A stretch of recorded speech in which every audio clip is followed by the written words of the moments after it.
Okay, so very good afternoon to everyone who has joined us on YouTube. A very good afternoon to the Indian members and a very good morning to the European participants and members. I would like to welcome you all to the international workshop on the theme Insights into Antibiotic Resistance and Emerging Trends in Biomedical Sciences. I would like to thank the speakers we have with us here today for taking out their time of their busy schedule to share the valuable knowledge on antimicrobial resistance with us. I would also like to thank all the audience for joining in today.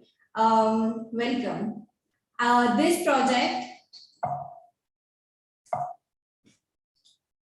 the agenda of the project is will be carried out from 2 p.m. to 4 p.m. We have 5 esteemed speakers with us today. Firstly, to begin with, Dr. Himanshu Pradhan from Kalinga University Institute of Industrial Technology will be sharing insights into antimicrobial resistance. Secondly, Dr. Kiranji Kaur from Chilkara University will be telling us about the role of research and development in combating AMR. Thirdly, Dr. Alexandra Policy from the University of Milan, Italy, will be discussing about the targeting outer membrane biogenesis to develop novel antimicrobial drugs. Next up, Dr. Sunil Saroj from the Symbiosis School of Biological Sciences will be telling us about the targeting interspecies signaling for normal antimicrobials. And next up, Mr. Sujeeb Ghosh, the Assistant Director from the Voluntary Health Association of Tripura, will be telling us about the role of NGO in prevention and control of antibiotic resistance. This workshop has been organized as a part of Prevented Project, Risk Management and Prevention of Antibiotic Resistance. It is co-funded by Erasmus Plus program of European Union. Prevented is a 3-year project co-funded by Erasmus Plus program of European Union, which comprises of 5 Indian universities, 4 European universities, as well as 2 government organizations from India, which have expertise in different health science fields and social contexts. The vision of the project is a future where every individual is aware about the antibiotic resistance and is empowered with the right education to address the issue of ABR. We have consortium partners who are geographically distributed. We have 5 partners in India and 4 in Europe. The antimicrobial resistance is a global burden. Antimicrobial resistance happens when microorganisms such as bacteria, fungi, virus, and parasites change when they are exposed to antimicrobial drugs such as antibiotics, antifungals, antivirals, antimalarials, and antithelmintics.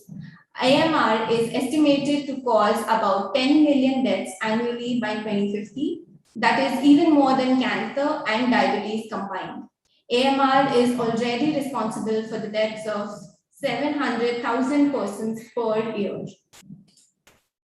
The antibiotics were discovered firstly in 1928, which was penicillin, and since then we have been living in the golden era of antibiotics.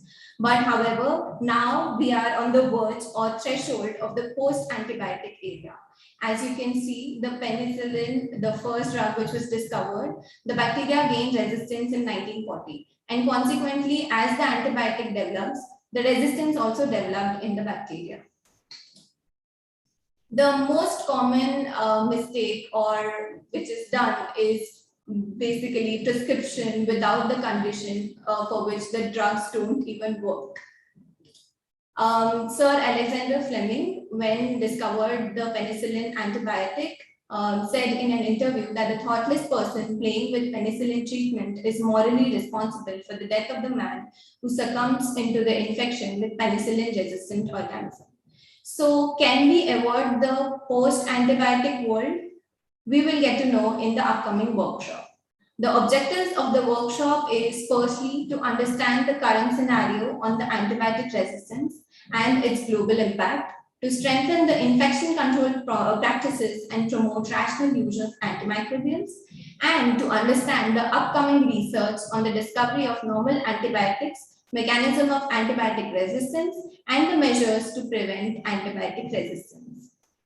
So firstly, I would like to welcome the first speaker, who is Dr. Himanshu Pradhan. He is health expert management. He is a public health management professional, having 17 years of experience in the field of public health domains with your European Union or United Nations agencies, World Health Organizations, United Nations Development Programs, and United Nations Population Funds. He is currently working as an associate professor at KIT Deemed University. Himanshu sir has a good track of facilitating and managing innovative projects and public health programs in various dimensions. We welcome you, sir. I would like you to share the PPT and continue with the session. Thank you so much, Ria, for your humble introductions. So, a very good afternoon to and good morning to all the participants. So, I'm just sharing my slides. So, thank you very much considering me and inviting me to this workshop. And I'll try my best to limit my presentation within stipulated 20 minutes time. So, I'm just sharing my slides.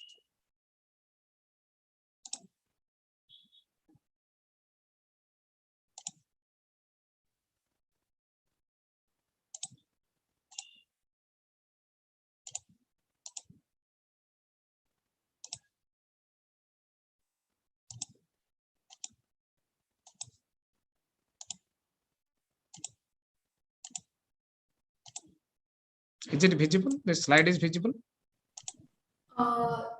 Yes, sir, it's visible.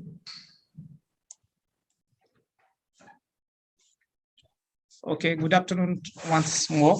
So, I mean, my discussion point is that today insights into antibiotic resistance, a brief overview. So, already that my previous speaker, I mean, Ria, already given a brief idea of what is exactly antimicrobial resistance and what is antibiotic resistance. So, I will take you through very quickly about the concept, and we'll discuss through this presentation what is antibiotic resistance and what are the causes of this resistance and how this resistance spreads, why it's a global public health issues, and what we should do.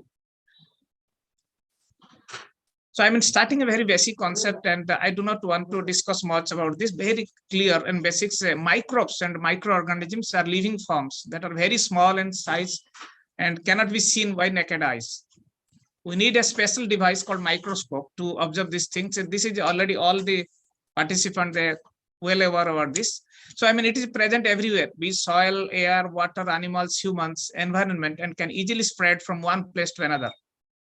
We live with microorganisms, and trillions of microorganisms, maybe bacteria, virus, fungi, and other life forms are present inside our body that are collectively called as microbiome.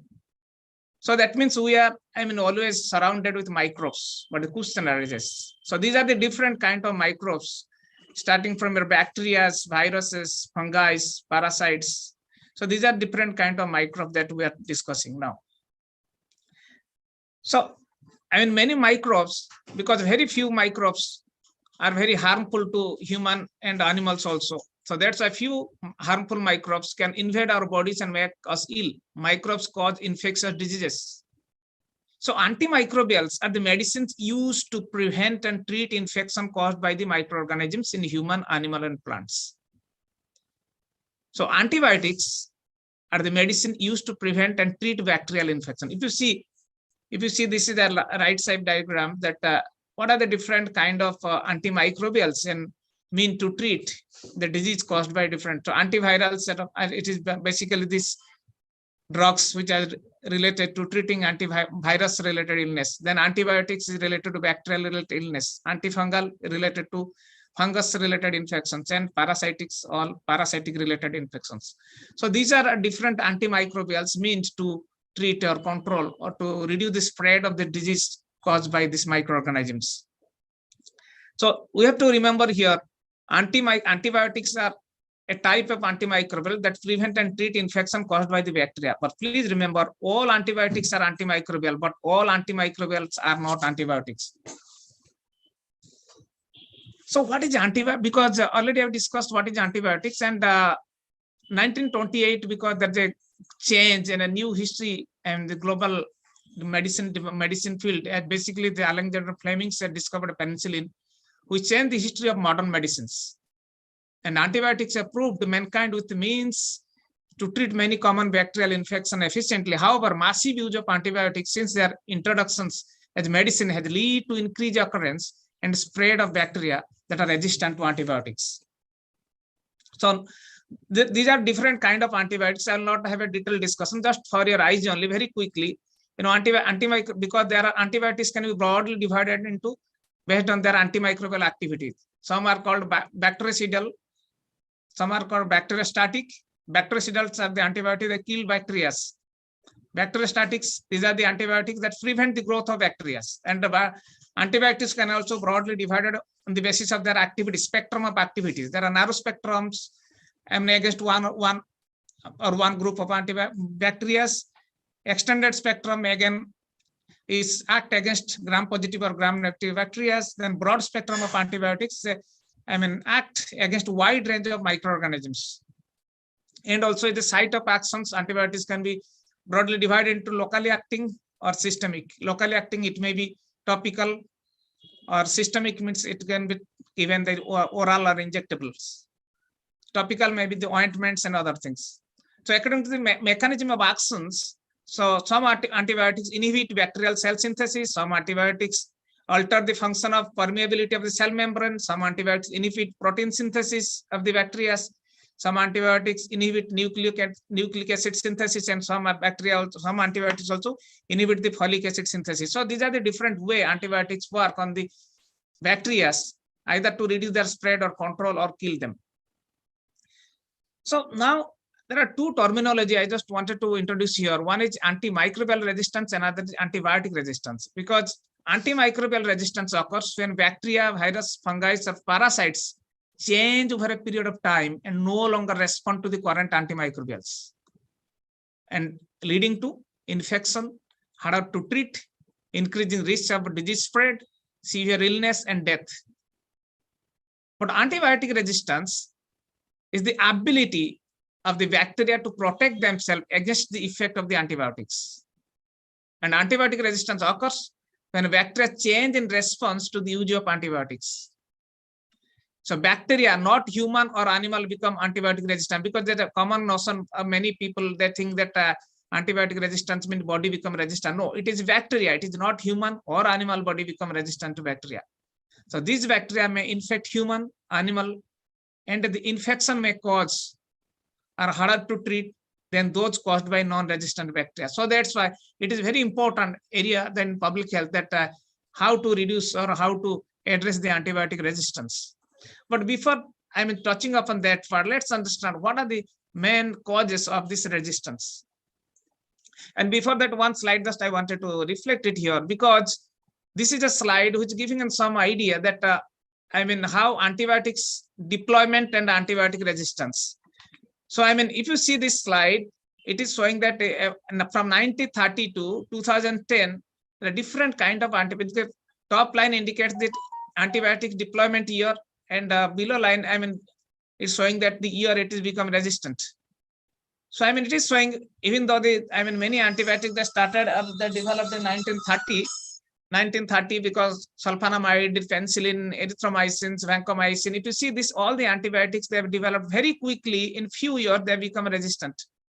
So that's why this slide is showing that development of antibiotics and appearance of bacterial resistance over a period of time. So that's a matter of concern. Any antibiotics developed within a couple of years they become resistant. So this is a matter of concern how to, because another aspect that antibiotic development is not matching the pace with the antibiotic become resistant to the bacteria. So that's an area of major concern in global public, in front of global public health professionals or global public health bodies. So what are the main cause? Why this? What is the main cause of antibiotic resistance? Because the main cause of antibiotic resistance broadly they divided into this thing as per the WHO. One part is called over-prescribing of antibiotics. So in subsequent slide, I will have a little deliberation on this. Over-prescribing of antibiotics. Another cause may be patients are not finishing or not completing the treatment. The third one is overuse antibiotics in livestock and fish farming. Fourth, poor infection control in hospital and clinics. Fifth, lack of hygiene and poor sanitations. And the last one, lack of new antibiotics being developed. That means we are not, the pace of antibiotics development not matching with the pace of the resistant development. So let's go a little bit more, little in depth of this aspect over the prescribing, because I am discussing this point. In these 2 points, I'm combinedly discussing from a user perspective and from a provider perspectives. Over prescription of antibiotics and patients are not finishing their antibiotics. So if you see that what are the different, because these are the cause, but these cause are, result of few factors. So what are the different factors? One is from a provider perspective, factor responsible for antibiotic resistance from a provider perspective. Inappropriate prescribing of antibiotics. Many times the provider, they prescribe antibiotics inappropriately. And another group, that informal healthcare provider or quackeries, because many people, they are not trained to prescribe antibiotics, but it is many local areas. This is another area of concern, that informal healthcare provider or quackery, they put lots of antibiotics for simple health problem as well. So access to over-the-counter drugs, because many parts of, many countries in India also, we have, it's easy to get access to antibiotics over the counters. Prescribers are influenced by a particular company. This is another area of concern. So many times these pharmaceutical companies, they influence prescriber to prescribe a group of antibiotics, even though standards and quality of the molecules many times is compromised. Retention of the patient, because another also from a provider point of view, because the provider never want to lose any patients, because he or she want to satisfy the patient, because that's why sometimes you have to facilitate so that quick recovery of the patient. So at times, so sometimes they have to prescribe antibiotics even is not required many times. Patient demand, because now patients are become more aware. Before visiting providers, they do lots of search, web search and other things. They come, and also sometimes they demand that, please, give me these antibiotics, because now this patient-centric services. So patient is, taking sometimes, and I'm requesting doctors to prescribe antibiotics. And inconsistent follow-up. This is another area. And lack of testing facility, because what happened, because many, hospital and healthcare facility may be rural and semi-urban areas, they may not have this adequate facility for susceptibility test of antibiotics, susceptibility test. So that's why, since you don't have adequate testing facility, the physician or the providers, they start putting antibiotics without knowing exactly which antibiotic group of antibiotics is very much fit to treat that ailments. And risk of secondary infection, that's why, another area that providers sometimes they do not want to take any risk for secondary infection, that they have to put the antibiotics. So this is few points from the provider perspective, because these are points actually it has been emerged from different studies, discussion with the professionals. This is few of the things, what are the factors we lead why we are doing the overprescribing of antibiotics. If you see from a provider, from a consumer perspective, also another area that needs to be understood, because lack of knowledge of antibiotics, because many times the consumer, they find difficulty to differentiate between antibiotics from other medications. So that they think that everyone is same, everything is same. So consider that antibiotics are used for any infections, patient incompliance to recommended treatment, problem in doctor-patient relationship. Many times, consider that physicians supply little information about the disease. Consider time of information for consultation is insufficient. Some places also are due to this lack of communication or a proper communication consultation with the physician. Many times patients feel a little bit, less comfortable. They, trust is sometimes getting, trust is getting loose, and patient get losing the trust. So that's why, many times they also look for, pharmacy shops and other things to opt for, what is called as antibiotics. So problem of adherence. Maybe it is improvement after initial doses, because after a few doses, if a patient feels better, then stop taking. Side effects of antibiotics, this was another problem. Oversight and carelessness. Used without prescription, because trusted more on pharmacies, home medication cabinet, leftover antibiotics. These are another thing. The behavior of consumers. The cause of more use of antibiotics, and lack of perception on the problem of development of resistance. People don't know, many people, they don't think that there's a problem at present, and excess use of antibiotics is linked to adverse resistance, advance of resistance. So this is a very poor awareness level among the people. So these are the 2 points that I've discussed and combined a little more in-depth aspects. And third thing, basically, that in animal sector, antibiotics is used for therapeutic, prophylactic, and metaphylactic purposes.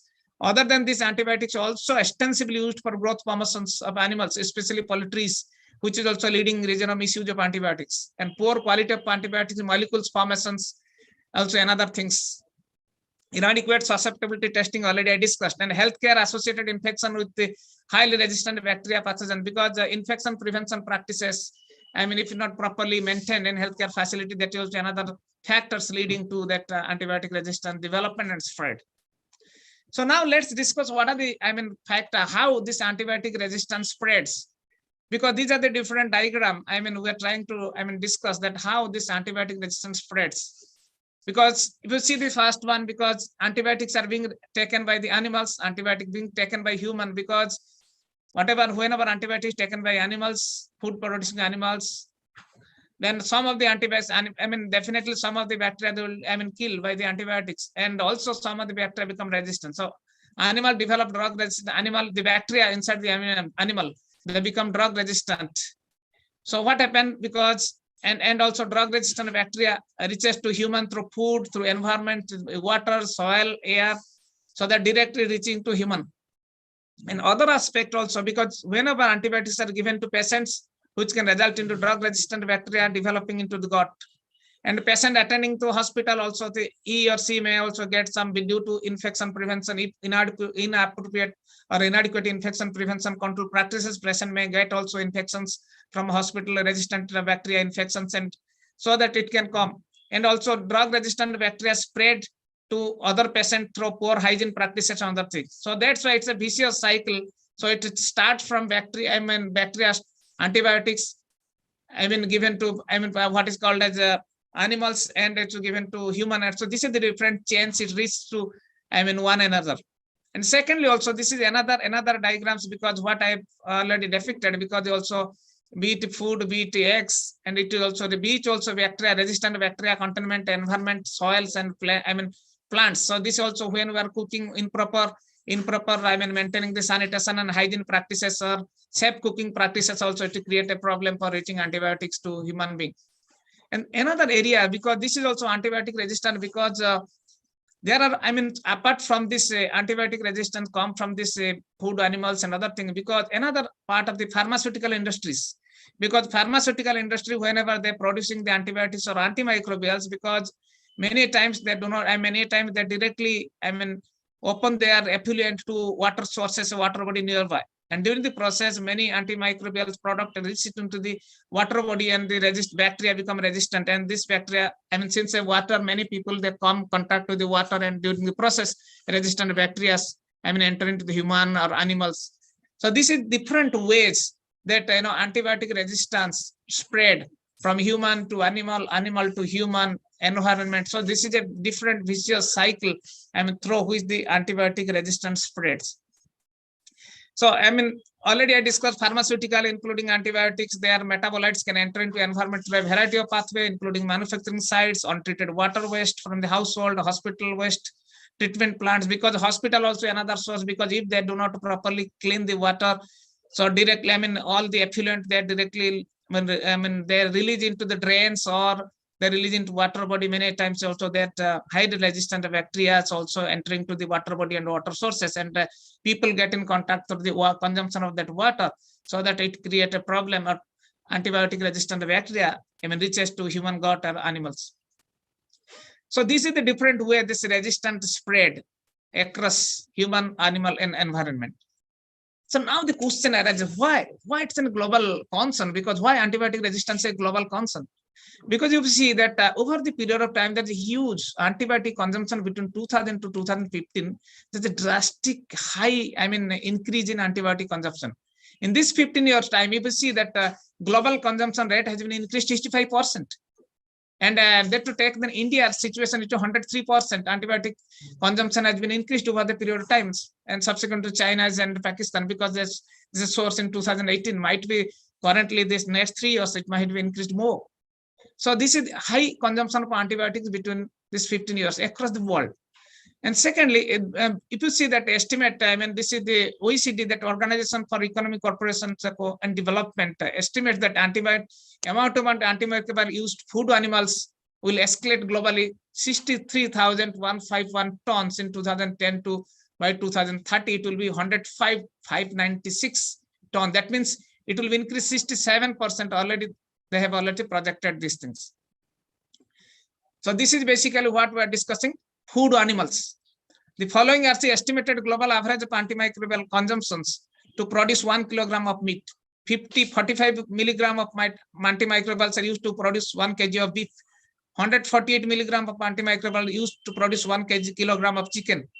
172 milligram of antimicrobial used to produce 1 kilogram of pork. So this is the statistics we have collected for reactive antibiotic resistance. So this is it is showing that the level of antibiotic consumption, and when there's a level of antibiotic consumption, and there are high chances that the resistance will develop.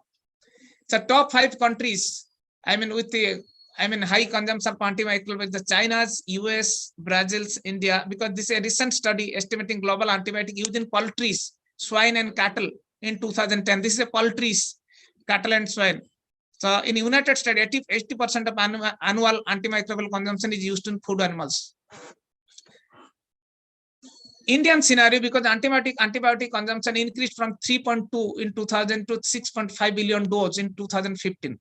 India is the 5th largest consumer of antibiotics in animal use after China and Brazil. India will contribute largest relative increased consumption between 2010 to 2030. The use of antibiotic in animal feed will increase 82% by 2030. And their use in chickens and particularly expected to triple in India by 2030. So it's a matter of concern. The volume of antibiotics used, it's a matter of concern, and it will definitely, if not adequate mechanism put in place, so definitely it will create lots of problems which is very difficult to tackle in years to come.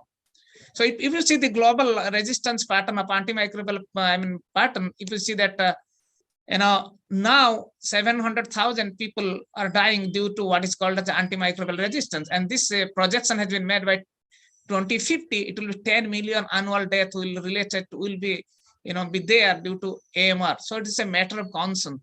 So if we will not try to address this issue at this point of time, so definitely we are waiting for a big, kind of silent pandemic. It may about to come.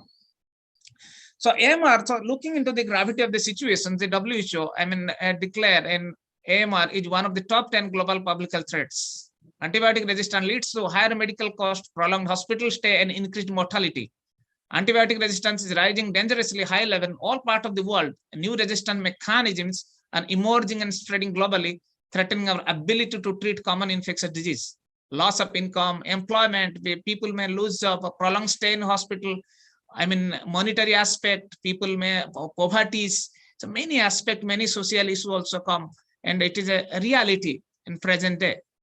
A growing list of infections like pneumonia, tuberculosis, blood poisoning, gonorrhea, and foodborne disease are becoming harder to treat and sometimes impossible to treat as antibiotics become less effective. The cost of AMR to the economy is significant. In addition to that and disability, prolonged illness result in longer hospital stay, the need for more extensive, expensive medications and financial challenges for those impacted.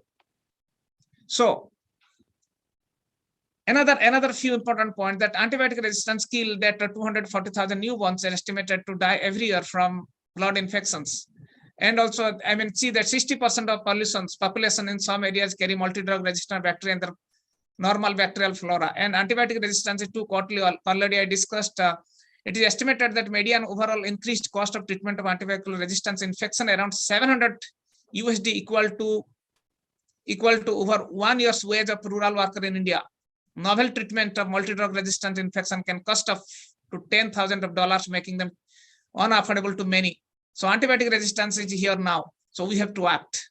So if you see this global, Indian, this is one study, it is showing that 13% of our hospitalized patients with drug-resistant infection died in India, and death rate among those hit by multi-drug resistant superbugs are 2 to 3 times higher. So that's why it's a matter of concern. So the question arises. So I mean, because same things already I discussed, this slide already I discussed. So I will go, I mean, because another important things that I mean, inadequate public awareness, because one of the important things that why it's a global issues, because the awareness level of antibiotics in public is very low. So that's why this this project is in the right direction, because one of the important aspect is that I mean, enhancing awareness level of the community and facility level at university level and at the community level. So another important aspect, because the pace of antibiotic resistance is happening the same pace, we are not able to developing the new molecules, new antibiotics. So that's why this is a global public health system, global concern. Now the question arises how to handle. Because without effective antimicrobial, the success of modern medicines in treating infection, including during major surgery and cancer chemotherapy, would be at risk. So, I mean, since we have already understood this is an issue, not only human, not only animal, but also environment. So this thing can be addressed holistically if we approach from a broad perspective called One Health approach involving animal sector, human sector, and environmental sectors. So addressing the rising threat of AMR requires a holistic and multi-sectoral One Health approach, integrating actions against across the human, animal, and environmental health sectors, because antimicrobial used to treat various infectious disease in animals may be the same or similar to those in humans. So resistant bacteria arising either in humans or animals or environment may spread from one another and from one country to another. So this is I mean, what is called the One Health approach.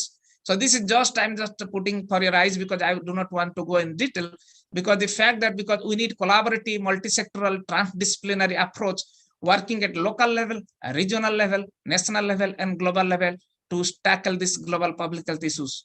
Because why we do I mean, One Health approach in combating antimicrobial resistance or antibiotic resistance, because already I discussed many of the same microbes infect animal and humans. They share the same ecosystem. Same or similar antimicrobial used to treat various infectious disease. Resistant bacteria arising either from human, animal, environment spread from one another. AMR does not recognize the geography, human or animal borders. So efforts by just one sector cannot prevent or eliminate problem of AMR. So One Health approach is a validated, integrated, holistic approach to address this, I mean, slow moving pandemic. Thank you very much.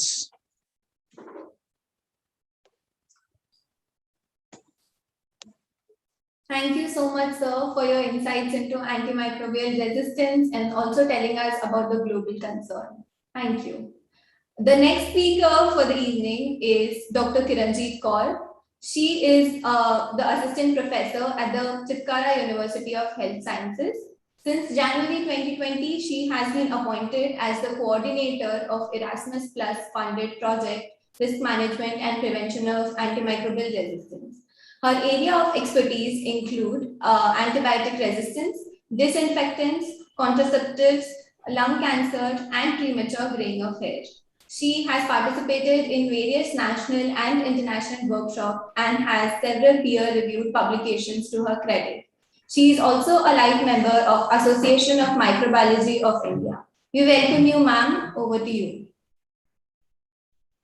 Thank you so much, Ms. Ria, for the nice introduction. And I hope my voice and screen is there. Yes, ma'am. It's visible. Okay. Yeah. Thank you. Okay, so a very good morning and a very good morning to European partners and very good afternoon to the Indian partners. I'm very thankful to Symbiosis University for giving me this opportunity to talk on the topic, which you can see on my screen already, that is role of research and development in combating AMR. I would also like to thank Dr. Himanshu because he has discussed in details, and that will really help me to skip few of my slides.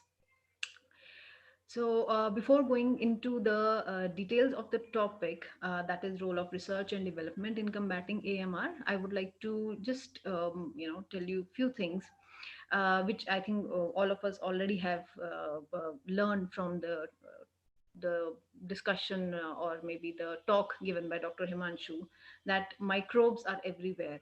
But still, the good thing is that we are surviving, and that survival is thanks to Dr. Alexander Fleming, who late in 1928 discovered first antibiotic, that is penicillin.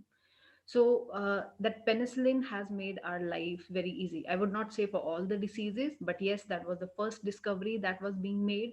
And subsequently other discoveries kept on happening, and like Dr. Himanshu already discussed, many antibiotics are there, which help us to survive, even the because of they are disease causing organism, but still we are able to survive because these antibiotics, they help us to uh, to fight these microbes.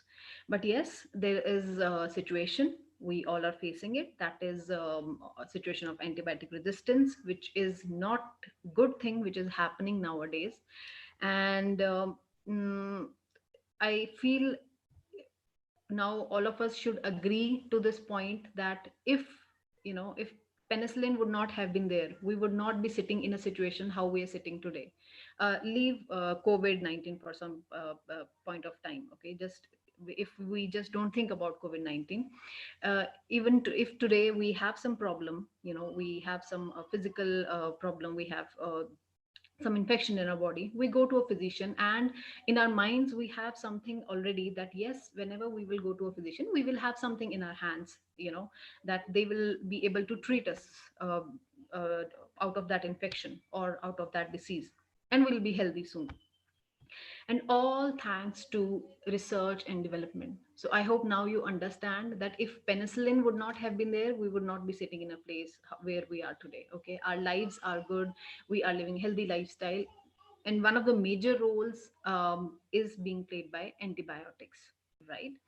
So that is directly related to the research and development, because penicillin came out of research and development. Okay, so before going into actually into what exactly role research and development plays in our lives, or because that is not only restricted to science industry, because all of us are humans, it is not that a microbe will differentiate between a scientist or a doctor or a PN or a dean in the university or anywhere to just cause a disease. They will cause a disease. So it's a human life which needs and should understand the importance of research and development, right? So let me just give you a little background about from where this research and development it started and from where it gained a lot of attention. One, I have already discussed, it is the penicillin, which is which has played a big role in our lives. This slide I think I can skip already, but because Dr. Himanshu has already told us that if this situation keeps on happening and we don't have the good antibiotics in our hand, the situation will be worsen and we will have around 10 million deaths by the year 2050. That amounts to one person dying every 3 seconds.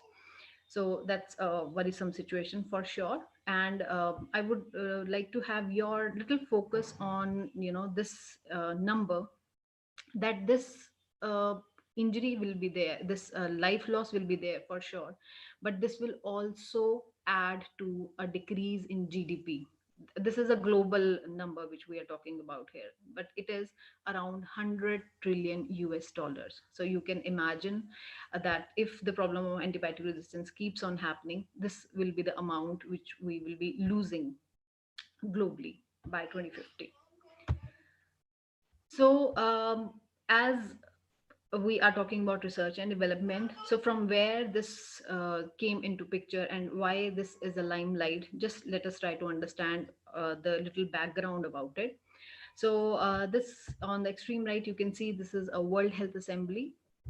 So during May 2015, at 68th World Health Assembly, a group of scientists, researchers, physicians, directors, deans, multiple people, they sat together, they had meetings, and they understood that ABR or AMR, for that matter, is one of the upcoming problems. And they also enlisted AMR as one of the top 10 global threats. And they, in order to prevent the situation, they also initiated one of the action plans, which is termed as Global Action Plan to Tackle Antimicrobial Resistance. Okay, so as part of this global action plan to tackle antimicrobial resistance, they have a key aim in the mind. So there are two, three key outcomes which they have, in their minds. That includes successful treatment of the patients, prevention of infectious diseases, as well as to provide safe medicines to the community. Okay. And the key objectives through which this is being achieved are these five objectives, that is, improving awareness and understanding among the people, strengthen the knowledge and evidence base, reduce the incidence of infection, optimize the use of antimicrobial medicines in with respect to humans, animals, and plants. As Dr. Himanshu already discussed, that antimicrobials are not only being used in humans, they're also being used in animals, plants, and now they have also spread to environment. And last but not the least, one of the key objectives of Global Action Plan is to develop economic case for sustainable investment in research and development. So if we go into little detail of it, education, awareness and understanding can be improved through education and communication. As Ms. Ria explained, that this is one of the project which is working in this direction. And what are we doing right now? We are trying to create awareness among people through this workshop, right? So because till the time you don't know the problem, you cannot act on that problem, right? So improving awareness and understanding is through education and communication. Then strengthening the knowledge and evidence base, that is to understand how much is the problem, because till the time we don't know how much is the problem or where is the problem, we cannot act against that problem. So these are the few associations at Indian level and global also, CDC, CDEP, ICMR, which are working in this direction. Another important objective is to reduce incidence of infection, and that can happen through following different guidelines which are being provided by CDC, WHO, and multiple other health organizations, the Ministry of Health, Family Health and Family Welfare, also, and also following antimicrobial stewardship practices, programs in the hospitals. So there are many ways of doing this or achieving this objective. Another one is to optimize the use of antimicrobial medicine. This point I've already covered. And last but not the least is research and development, whose key aim or key idea is to invest or to increase the investment in new medicine, diagnostic tools, vaccines, and other interventions. I'll go into little detail of it. I have highlighted it because I would not say that other points are not important or other points are less important for that matter. uh, every point is important. Education is also important to combat AMR. Like my previous speaker, he already told that one health approach is required. So all these sectors must be taken care of. But as the today's workshop is focusing more on research and development, my focus is more towards this section. So, research and development, as I've already told, these are the two organizations. There are many, but just for your information, I've just added these two, which are the initiatives of WHO in direction of research and development. For instance, there is one initiative which is entitled as Global Research and Development Priority Setting for AMR. And as the name indicates, this is one of the initiative which takes care of what all are the priority pathogens, what all are the agents which are responsible for causing the key infections right now, and then the effort should be made in that direction to treat those infections, right? Another key initiative includes Global Antibiotic Research and Development Partnership.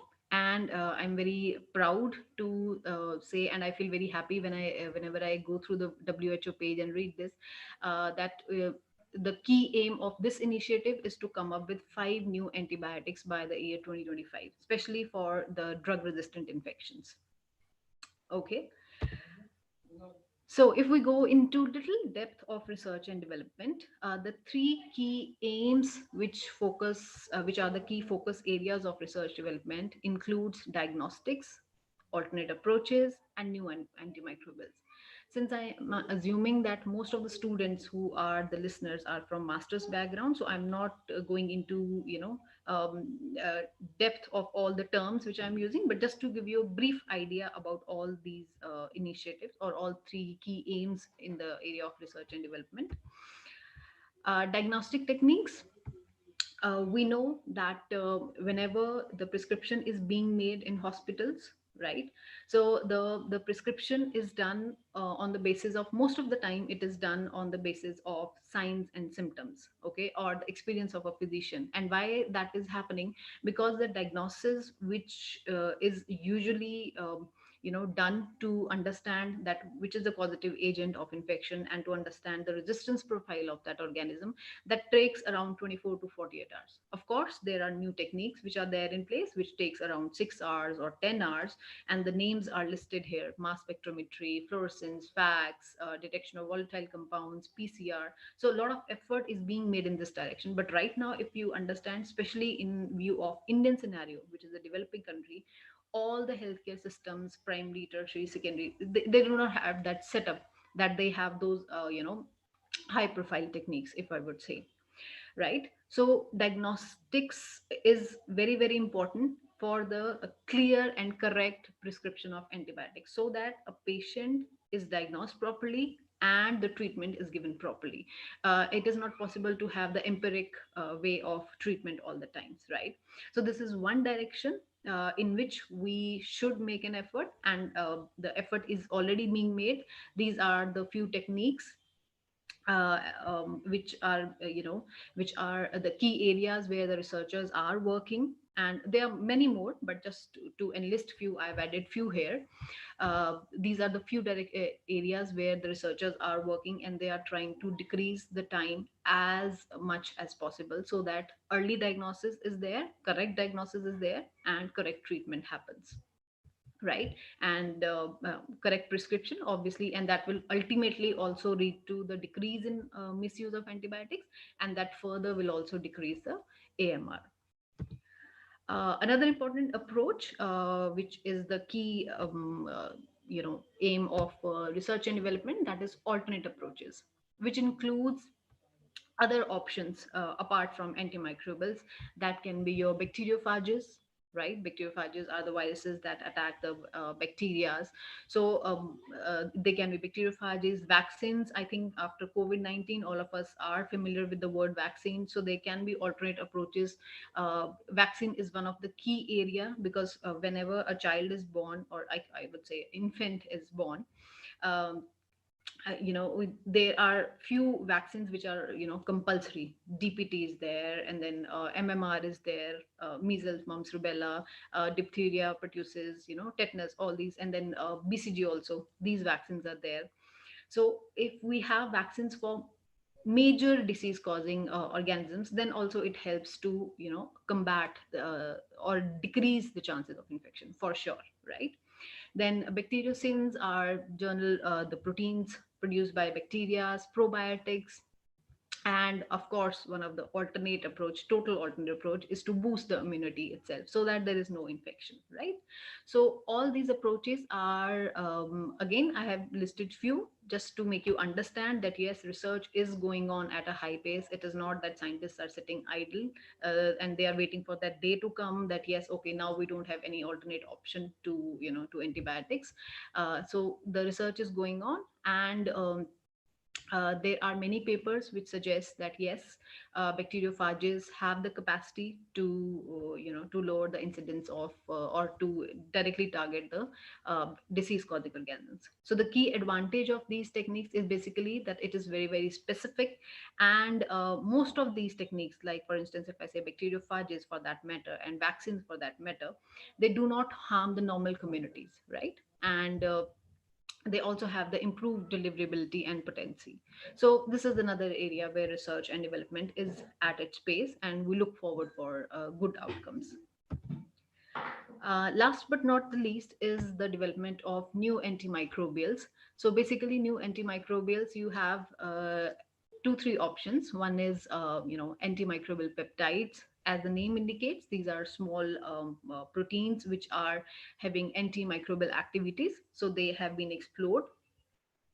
Metal nanoparticles, as you can see, silver, gold, zinc oxide. Again, different experiments and research is going on at multiple levels to understand their role.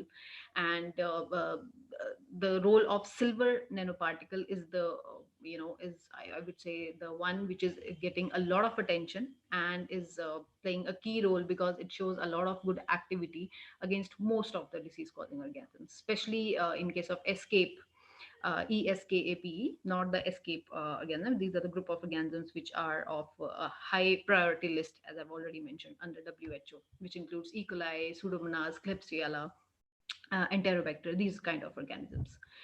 Then another category is combinatorial approach or treatments, you can say. Again, as the name indicates, this is one of the options wherein you can club different antimicrobials, or you can use the combination of two different methods, so that it also decreases the side effects. It's also basically it's just to understand the synergy between two antimicrobial agents which can be used together.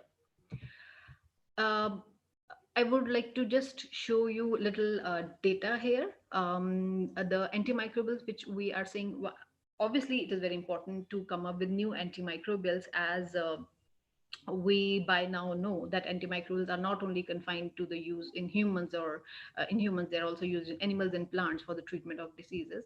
The situation is that if we talk about the you know the classes of antimicrobials, there are different classes: first generation, second generation, third generation. I assume that you guys must already be knowing about this.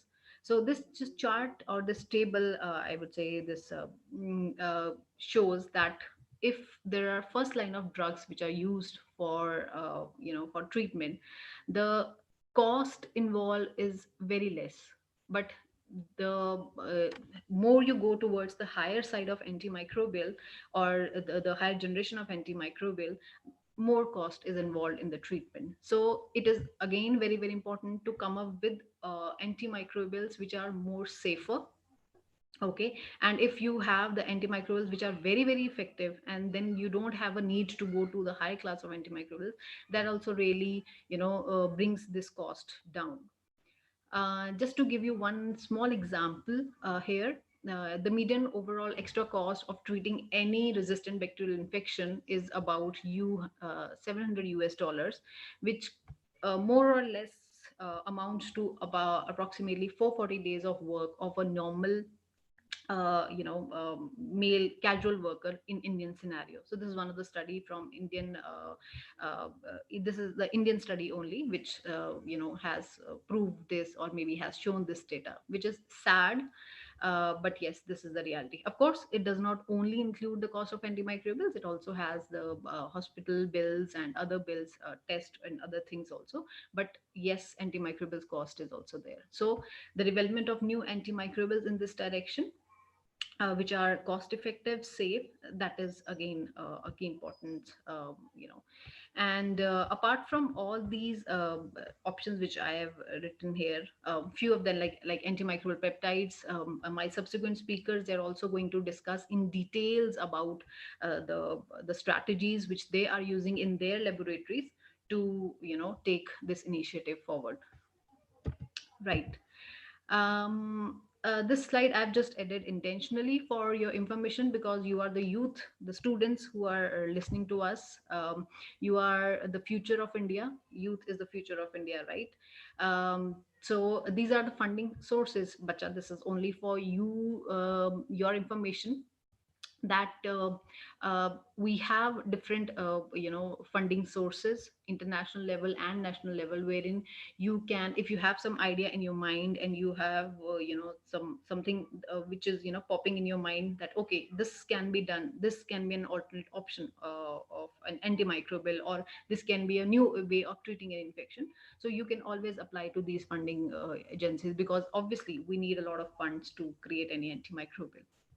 So please go through these. I will not use time to explain these. So these are the names of the initiatives, funding sources. You can visit their websites and understand and take it forward if it suits you. So yes, I hope till now I've made it very, very clear that development of antimicrobials, diagnostic, everything in total plays a very important role in combating AMR.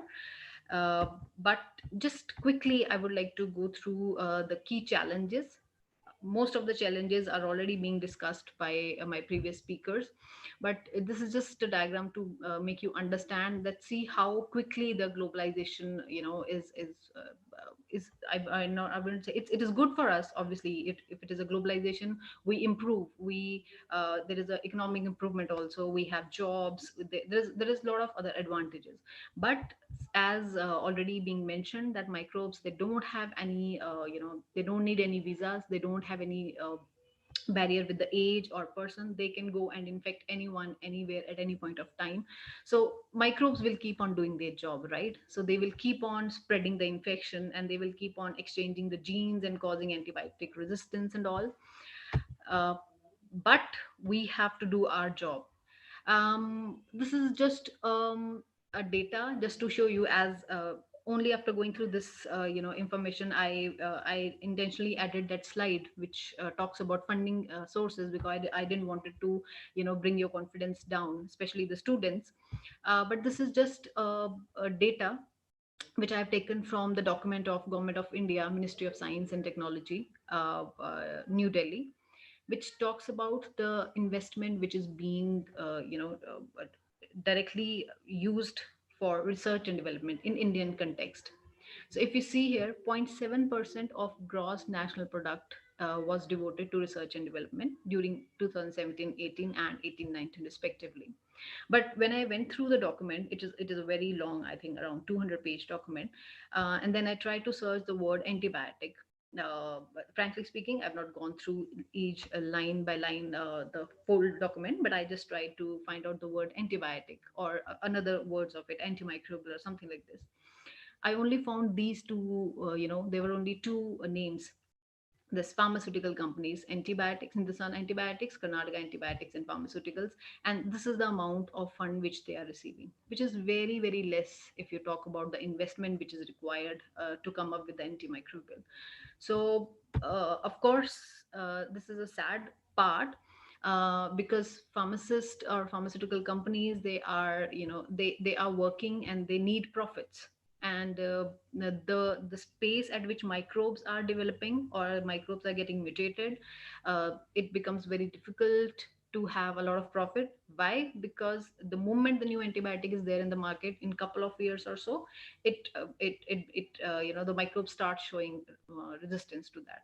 Plus, the pharmaceutical companies or other physicians, they also have a pressure to preserve these new antibiotics as a last resort for the critically ill patients. So it is a request to all the researchers, to all the students, master students or other bachelor students, anyone who is interested and who have understood the gravity of the problem. I hope today's workshop, my subsequent speakers who are going, who will take you actually in depth of what is the key role of research and development, and how we can come up with new antimicrobials, what are the options, and what is happening in their lab. So I think that will ignite the spark in your mind. And definitely, as a future researcher, I would I we can see good outcomes coming from your end. And that is obviously, at the end, it is for good of all of us, because as they say, health is wealth, and if we do not have good health, wealth is of no use, right? So yeah, that's all from my side. Thank you very much. Any questions, I'll be more than happy to answer. Due to time constraints, maybe we can take the questions in the end. Do have a question for you. However, we can continue with the next speaker and we can take the questions in the end. Sure. Thank you. Thank you so much, ma'am, for your insights into the role of research and developments into the combating antibiotic resistance. Next speaker for the evening is Dr. Alexandra Policy. She is currently a microbiology professor in the Department of Pharmacological and Biomolecular Sciences at the University of Milan. The common theme throughout her research career is the study of fundamental microbial processes. Her laboratory and research group mainly focuses on the research in the area of bacterial cell envelope biogenesis in gram-negative bacteria, and in particular the characterization of molecular machines that transport lipopolysaccharides to the cell surface and its connection to the synthesis and turnover of peptidoglycans. Over to you, ma'am. Welcome. Thank you very much. Thank you very much for the nice introduction, and also thank you very much for inviting me to this workshop. I'm very happy to be here and to listen to all interesting speech today. So I'm sharing my screen so that I can start the presentation. Okay, can you see my screen? Yes, ma'am, it's visible. Okay, so I will go in the presentation mode. Okay. Okay, sorry, I have to do another thing.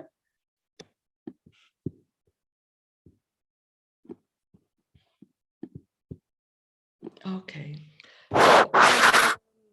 These slides show you the cell envelope of gram-negative or D-derm bacteria. So they have a complex envelope with an additional lipid bilayer surrounding a thin layer of peptidoglycan. This second membrane is peculiar because it's asymmetric with phospholipids in the inner leaflet and a complex glycolipid lipopolysaccharide, LPS, in the outer leaflet. LPS is a complex molecule that can be structurally divided in three parts. Lipid A, this is the hydrophobic portion that anchors the LPS to the outer membrane, then the oligosaccharidic core, and when present, an O antigen made of repeating oligosaccharide units. As all biological membranes, the outer membranes carries proteins, integral membrane proteins that are named OMP, and lipoproteins that are mainly exposed into the periplasm, so they are attached to the inner leaflet of the outer membrane. So due to the presence of LPS, that it forms a very tightly packed layer that is stabilized by divalent cations, the outer membrane behaves as a very important permeability barrier that makes gram-negative bacteria extremely resistant to many toxic compounds, including antibiotics. So the presence of this highly impermeable outer membrane makes very difficult the development of novel antibiotics to treat gram-negative infection. So the treatment of gram-negative infection is becoming increasingly difficult for two reasons. First, the inherent intrinsic resistance of gram-negative bacteria, and the fact that it's difficult to develop novel antibiotics against gram-negative bacteria. So LPS is essential, is common to gram-negative bacteria. So can LPS biogenesis be a good target for the development of novel antibiotics? Okay. Sorry, I cannot go to the... Okay, so the LPS outer layer is built by protein machinery, the Lpt protein machinery. This is a multi-protein complex that transport LPS from the outer leaflet of the inner membrane across the periplasm to the cell surface. This machinery has been discovered a decade ago and then extensively characterized mainly in the gram-negative bacterium Escherichia coli by several groups, including mine. So this machinery is made by 7 essential proteins that are located in every cellular compartment. At the inner membrane, the LPTB-FG complex is an ABC transporter that uses the energy of ATP hydrolysis to extract the lipopolysaccharides from the outer leaflet of the inner membrane and push it through proteins, LPTA and LPTC, which constitute the so-called periplasmic bridge. So LPS travel across the periplasm bound to these proteins and then is delivered to the LPTDE complex that is located in the outer membrane. This is called the translocon component of the Lpt machinery. And this complex is responsible for the final stages of LPS assembly at the outer membrane. Okay, the crystal structures of all the Lpt proteins has been solved, and a key feature of this protein, of these proteins, is the presence in 5 out of the 7 protein of particular structure, which is called Lpt fold, or also beta jelly roll domain. This is a key element that is important for protein-protein interaction and for the transport of the LPS molecule. So this Lpt fold here is shown, the Lpt fold of the periplasmic domain of the inner membrane protein LPTC, and also the beta jelly roll domain of the periplasmic protein LPTA. So this Lpt fold mediates protein-protein interaction, LPTC with LPTA, LPTA with LPTA, because this protein is present as a dimer or a multimer in the Lpt machinery, and LPTA with LPTD. So Lpt fold is important for protein-protein interaction and also for the LPS transport, because LPS is thought to travel across the periplasm, bound to the with the hydrophobic moiety bound to the interior of this protein, the hydrophobic cavity of this protein, and with the hydrophilic part exposed into the periplasm. So another key characteristic of the Lpt machine is that this works, the Lpt proteins work as a single device. So studies from mainly my laboratories show that when any Lpt component is depleted, cells arrest growth, for example, is the depletion of LPTC, and then they accumulate LPS at the outer leaflet of the inner membrane, and then they show cell morphology defect visible as extramembranous structure, as here, visible in electron microscopy images. Then when you deplete any Lpt component, you also see LPS modification visible here at this ladder of high molecular weight species. And another consequence of the block of LPS transport is the selective degradation of the periplasmic protein LPTA. So all these phenotypes are diagnostic of defects in LPS transport.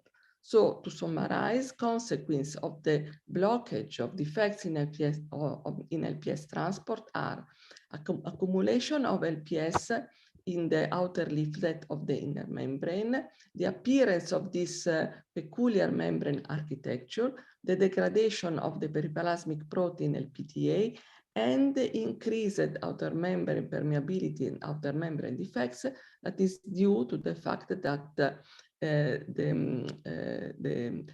asymmetry of the outer membrane is lost locally by the presence of patches of phospholipids. So is LPS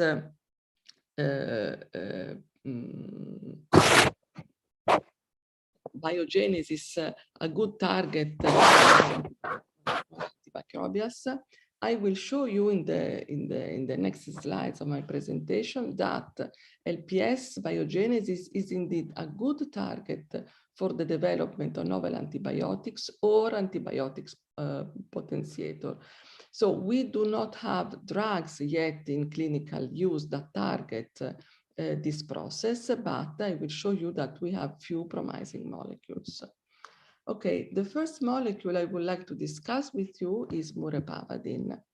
Murepavadin is an peptidomimetic, is a 14 amino acid synthetic peptidomimetic that has been identified in a library of structural mimics of protegrine. So protegrine belong to the catalycidin family of antimicrobial peptides and are produced by several cells of our immune system. So this molecule has been discovered by the joint effort of the group of Professor Robinson at the University of Zurich and the pharmaceutical company Polyfor in Basel.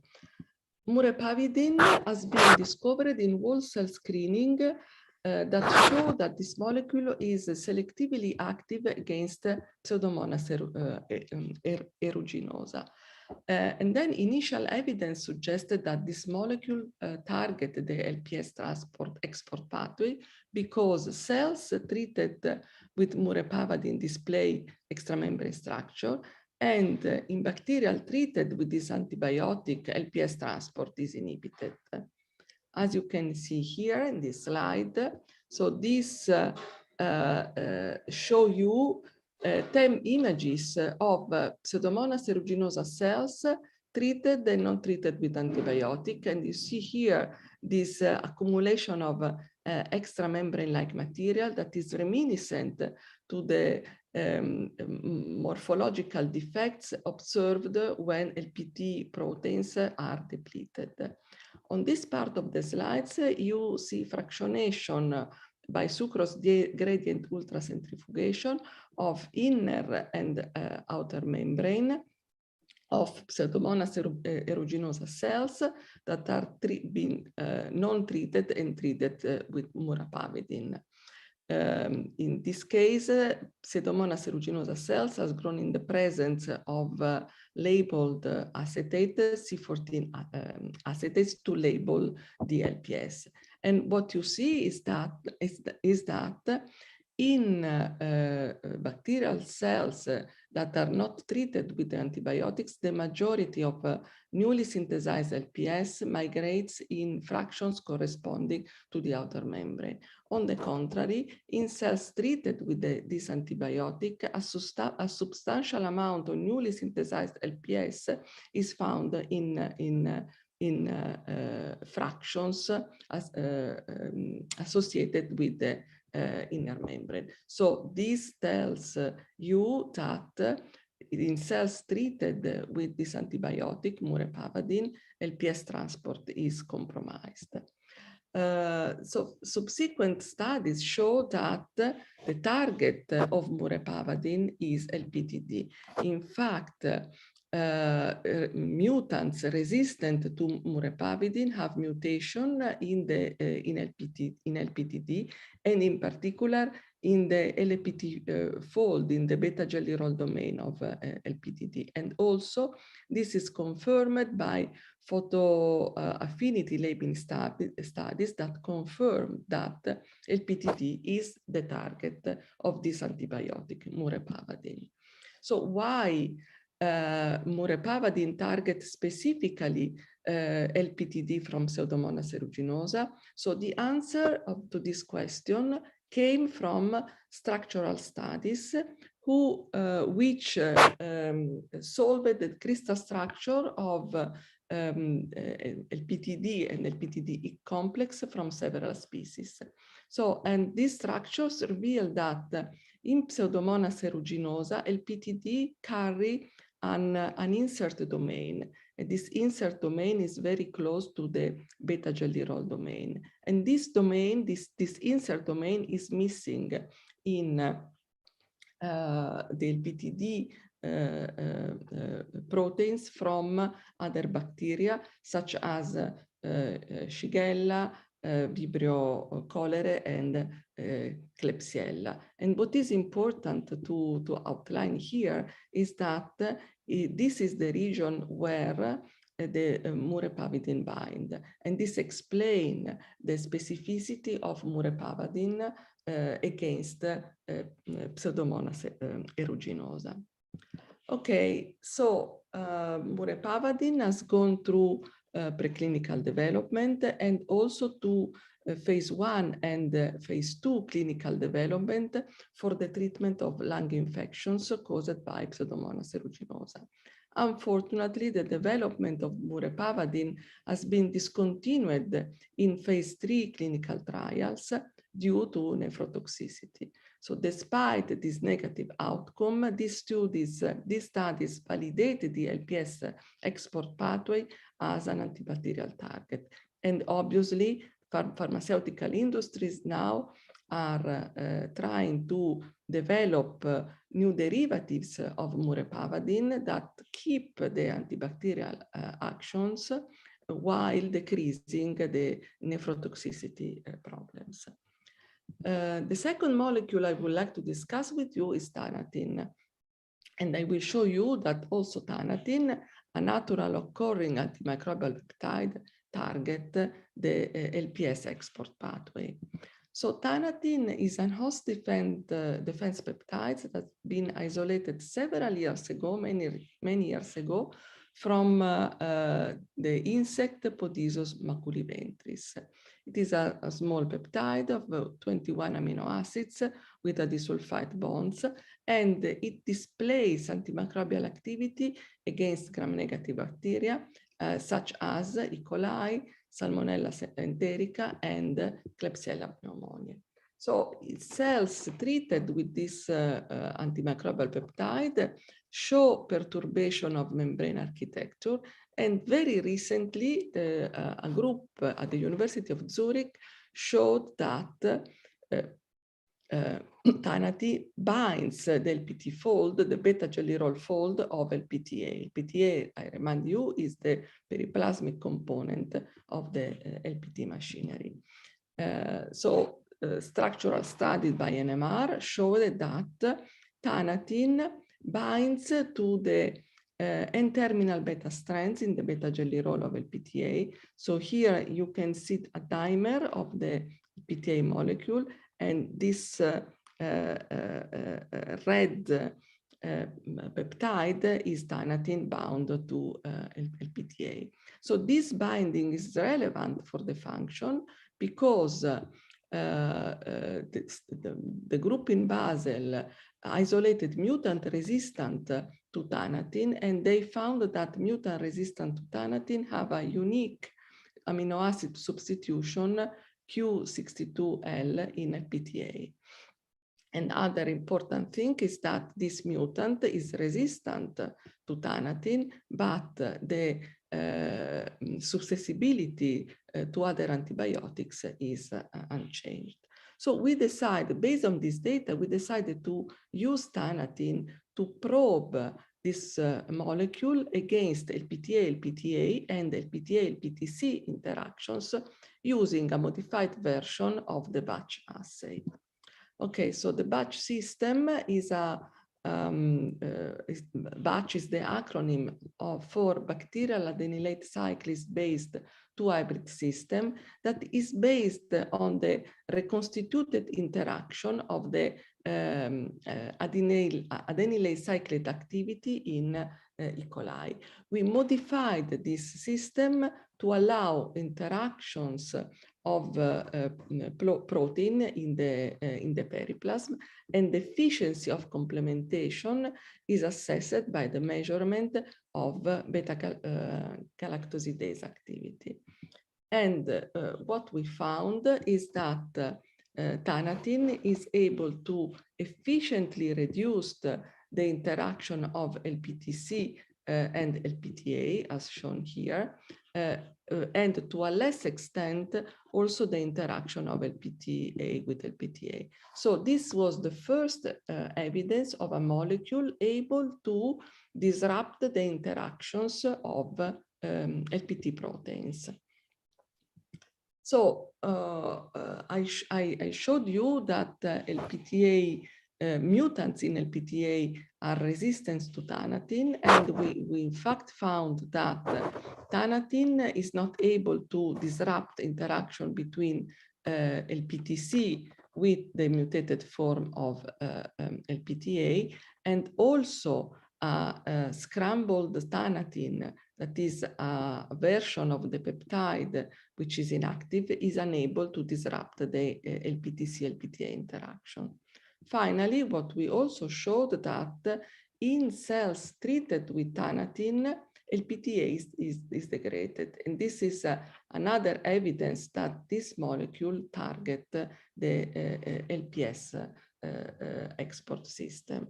So overall, this data suggests that impairment of LPT bridge assembly seems the major mechanism of Tanatin's killing against gram-negative bacteria. So these are very encouraging results, and we think that this molecule could be used as a lead compound for the development of a new antibiotic. If I have a few minutes left, I would like to discuss with you. May I go 3 minutes? Do you have 3 minutes more? May I go ahead? These are my last slides. Sure, ma'am, sure. Okay, so the last example I would like to discuss with you are polymyxins. Polymyxins are small lipopeptides that carry a polycationic peptide ring, and they also have a short protruding peptide attached to a fatty acid tail. So this family of lipopeptides are active mainly on gram-negative bacteria. Polymyxins are old antibiotics because they were first isolated in the 40s of the last centuries. They've been used in clinic until the 80s, but then their use has been discontinued and declined because of a problem of nephrotoxicity. However, there is a recent upsurge in the usage of these molecules because of the increasing of resistance to other drugs. Okay, polymyxin have a unique feature is that they use LPS to enter into the cells. So since they are cationic peptides, they displace the Mg and calcium cations binding LPS, and in this way they promote the self uptake in the cells.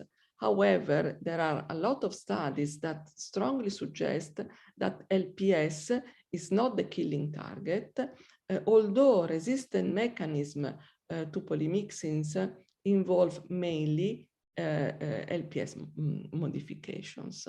Despite this antibiotic has been discovered many years ago and used for several years, the real mechanism of action of these molecules is very poorly understood. But to obtain polymyxins that can be still active against gram-negative bacteria, but are devoid of toxicity problems, the pharmaceutical companies require knowledge on the mechanism of action. And I will show you really very recent data that we obtained in our laboratory. Sorry. The first, I would like to remind you that when the LPS transport is compromised, we have several consequences. Among these, the degradation of the LPTA protein. And sorry, this is these are very recent results that we obtained in our laboratory. And what we realized is that treatment with polymyxin B leads to LPTA degradation, so a feature typical of blockage of LPS transport. So here, just to show you, is that EDTA, that is a cationic chelators, do not result in the degradation of LPTA, whereas another compound that block LPS synthesis and then block also the transport results in LPTA degradation. So these data suggest that polymyxins might target the LPT machinery, and then future research is devoted in our lab to better understand the mechanism of actions the mechanism of action of polymyxin. So this was my last slide. I hope that I convinced you that LPS biogenesis is a good target for novel antimicrobial discovery against multi-drug resistant pathogen. So murepavadin is a very good starting point. And we think that murepavadin derivatives will be promising candidate for clinical development. I also showed you that Tanatina also target the LPS biogenesis, and it might represent a good scaffold to design novel inhibitor of the LPS export pathway. And finally, I showed you that understanding the polymyxin mechanism of action, which is really poorly understood until now, may be used to improve the ability to design more potent and less toxic derivatives. Okay, I would like to thank the people in my lab who contributed to part of the work that I present to you, the funding, the European Union and the Ministry of Research, the Italian Ministry of Research. And then I would like to thank you all for your attention. And I'm happy to take any question. Thank you so much, ma'am. Thank you for sharing your research with us. It was really interesting. Thank you. I might take questions in the end, so please bear with us, ma'am. The next speaker we have is Dr. Sunil Saroj. He is the Associate Professor at the Symbiosis School of Biological Sciences. His laboratory mainly focuses on the understanding of the mechanism underlying the interspecies bacterial cooling cycle and its role in regulation of virulence factors, and thereby providing a perspective for better therapeutics in order to disable the pathogenesis and identify the novel drug targets to combat the antimicrobial resistance.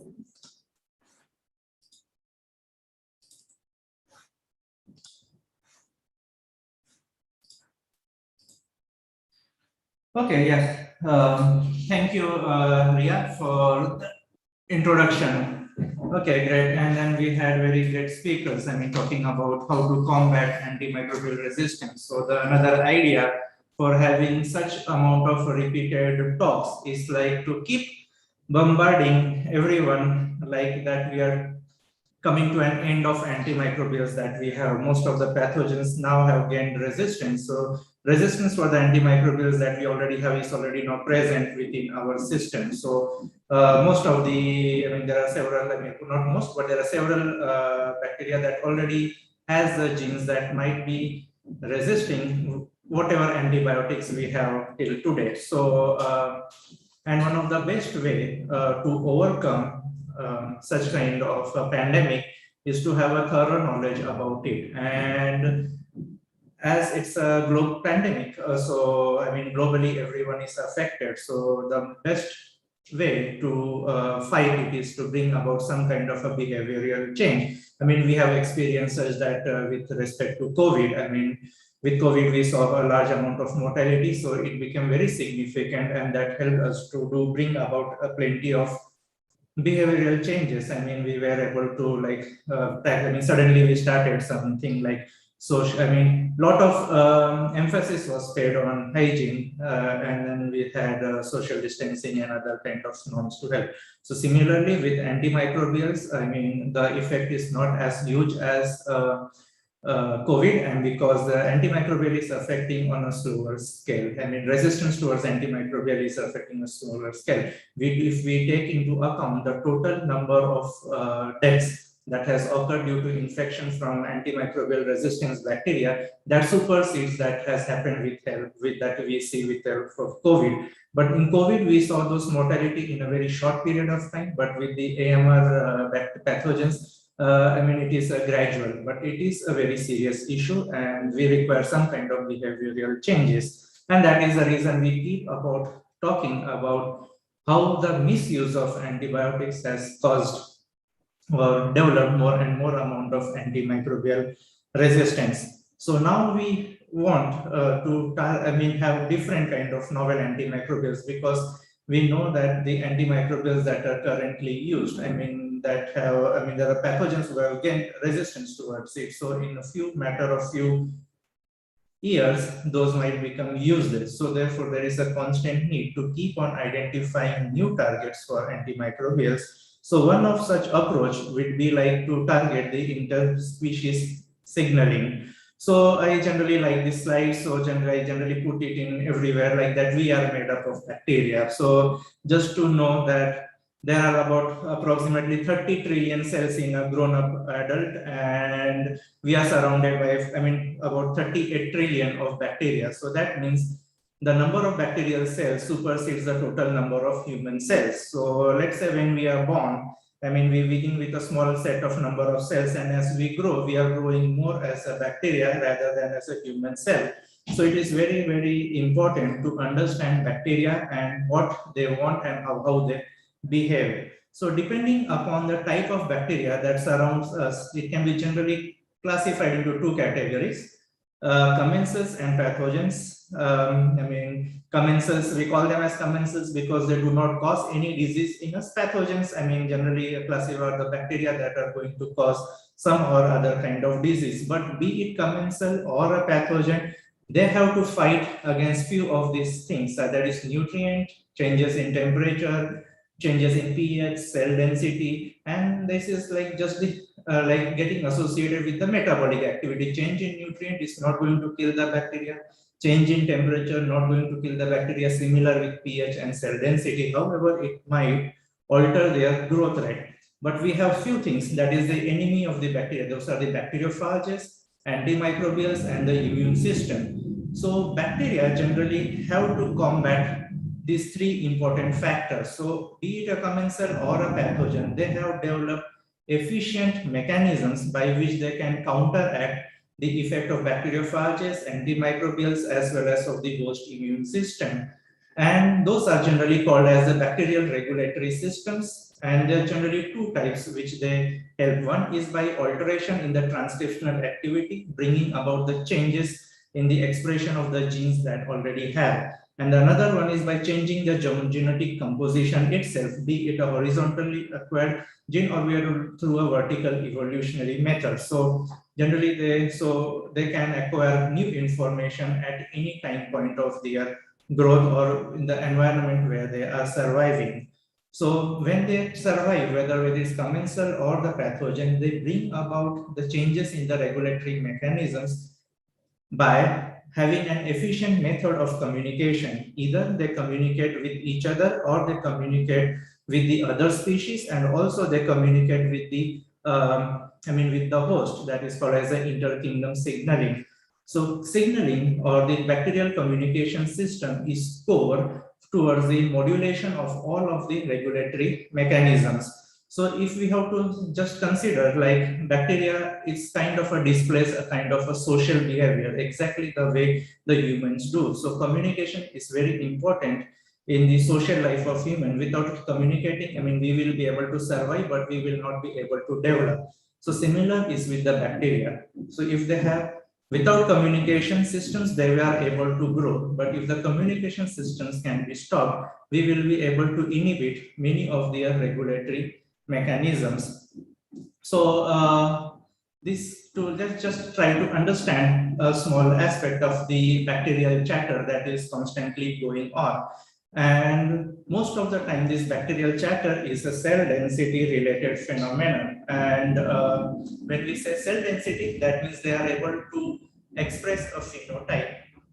They are able to display a particular character only when they reach to a sufficient cell number. So at low cell density, they do not show any transcription of some of the target genes. But as soon as they reach a very high cell density, there is an accumulation of these molecules, and then all of them can, once the signals are detected, they are able to display their behavior, and that is done through the transcription of most of the target genes. And such kind of a system is present in both gram-negative as well as the gram-positive bacteria.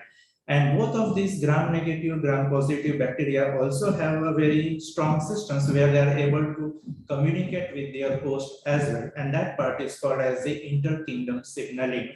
And this signaling generally helps the bacteria to express virulence genes, to combat antibacterial molecules. They help them in the formation of biofilms, they help in the pigmentations, They help them into bacterial competence, that is the ability to acquire new DNA. They help them into produce some of the bacteriocins or other inhibitory molecules. They help them in sporulation, bioluminescence, etc. So there are n number of phenotypes that is generally governed by these efficient bacterial communication systems. So overall, the bacteria, be it a commensal or be it a pathogen, both have these quorum sensing mechanisms present in them, which help them to communicate with their surroundings, particularly the other life forms. And therefore, it is slightly different than what we observe with chemotaxis or other kind of chemical signaling. So to understand or to develop, so if we are able to target this bacterial communication system, we would be able to develop a very efficient kind of antivirulent molecule. So that will specifically inhibit the expression of this virulence gene. Because at the end, what distinguishes between commensal and pathogen is the expression of the virulence gene. So commensal, they do not harm the host, pathogens harm the host. So if somehow we are able to control the virulence of the pathogens and make their or inhibit their virulence factors, we will be able to make the pathogens behave like a commensal. So one of the very significant pathogen is the Streptococcus Pyogenes, and one of its virulence factor is called as the hemolysin, and it is produced by an operon called as the SLS operon. So this generally produces a very potent toxin that is called as the hemolysin. The hemolysin has the ability to lyse red blood cell.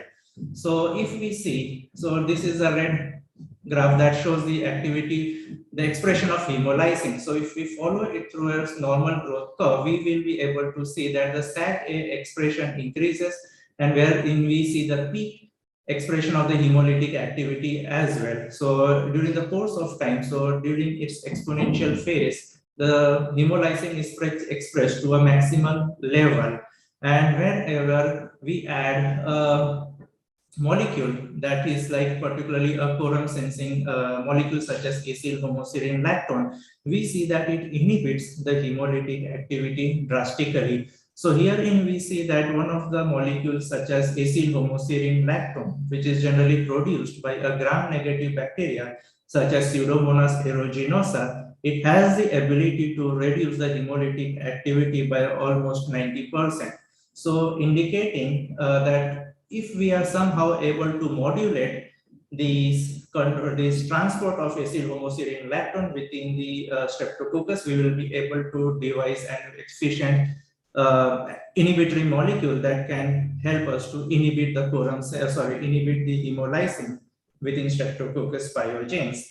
And we see a similar effect with respect to Luxar. So Luxar is another response regulator present in Streptococcus, because before we start developing inhibitors for quorum sensing, we need to understand their mechanism as well. So in here, we see like with Streptococcus pyogenes, we see that acyl homoserine lactones generally increases the expression of Luxar, and it also has the ability to bind Luxar, wherein by it reduces the overall expression of, the Luxar expression increases and it reduces the expression of SAG-A, and therefore reduces the hemolytic activity as well.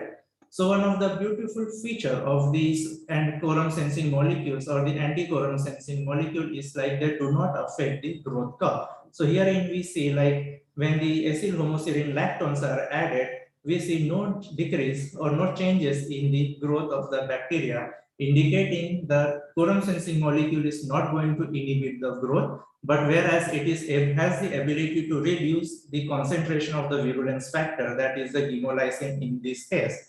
So this ensures that the bacteria is not going to get killed, but it will will remain as non-pathogenic.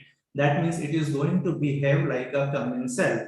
So the advantage here is like if we are going to kill something, let's say when we add an antibiotics, the target is generally to restrict the growth or kill the bacteria. So whenever such kind of molecule is added, the bacteria tries to revolt by developing some or other kind of resistance towards it.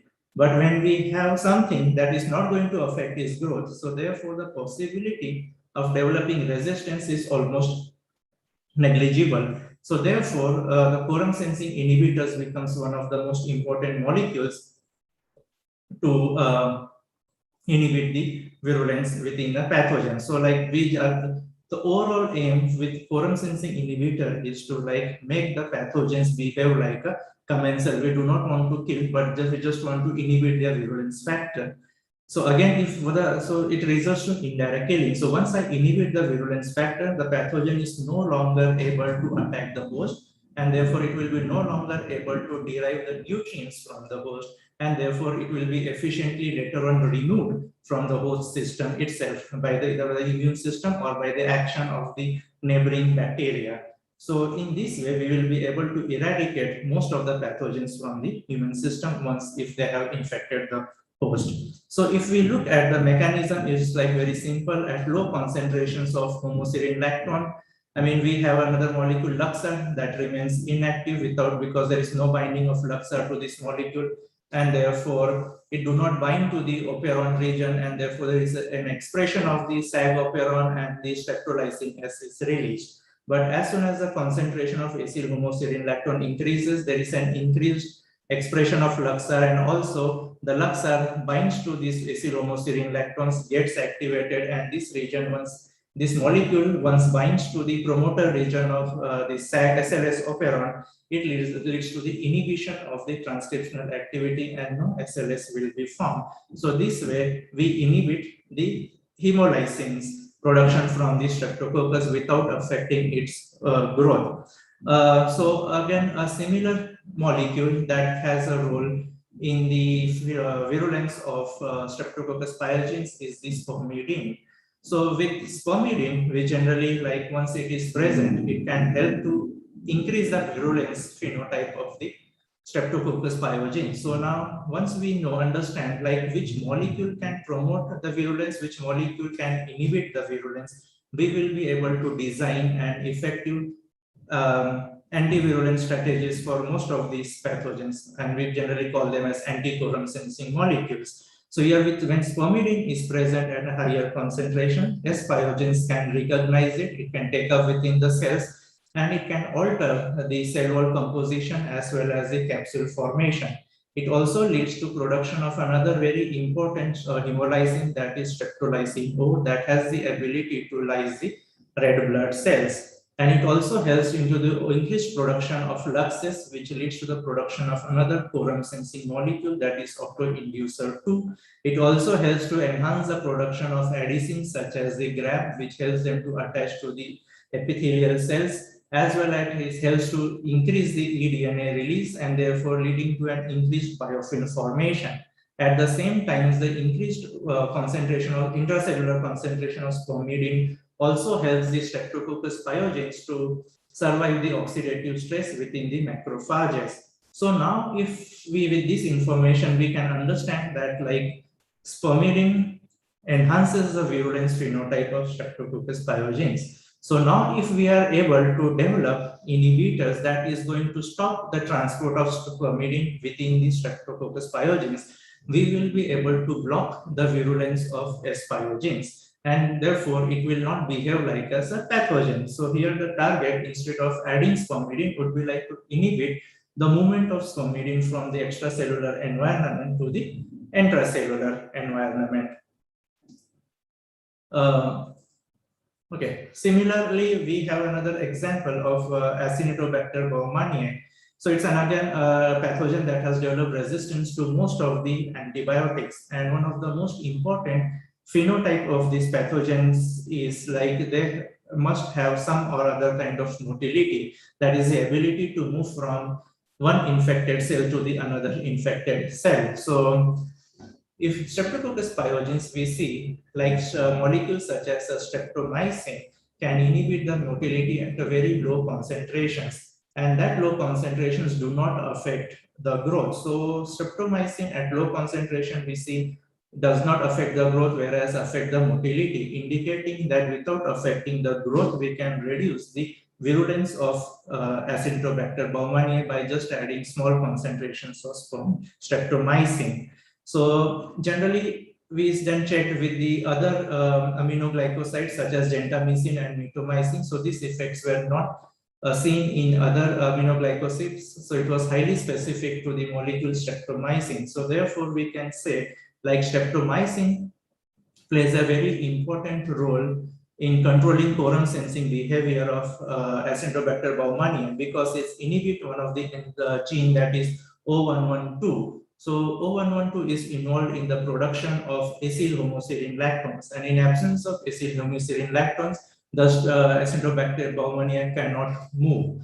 So overall, we can say like, because again the quorum sensing molecules or the quorum sensing inhibitors have been studied extensively, but still we do not have much of information what different phenotypes they govern and what is the exact mechanism how they act. So therefore there are not many number of clinical trials associated with it. But what if we are able to identify a pre-existing molecule such as the streptomycin? There are also other pre-existing molecules that have been studied with Pseudomonas aeruginosa.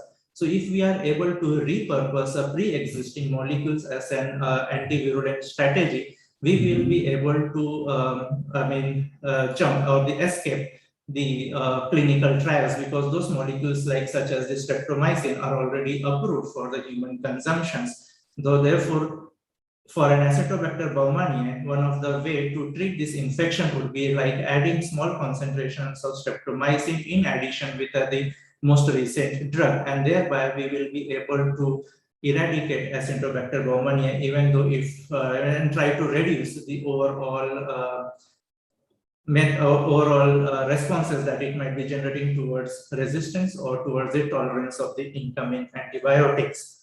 So to sum up the entire process, like we generally see, the thing is like the quorum sensing generally governs these important phenotypes such as the differential gene expression, coordination among the host, or coordination among within their species, or coordination with the other species, expression of virulent trait, formation of biofilms, and adaptation to the metabolic demands. So like this all 1, 2, 3, 4, 5 major activities are governed by quorum sensing system, and it is common to both pathogens as well as the commensals, except the expression of virulence traits.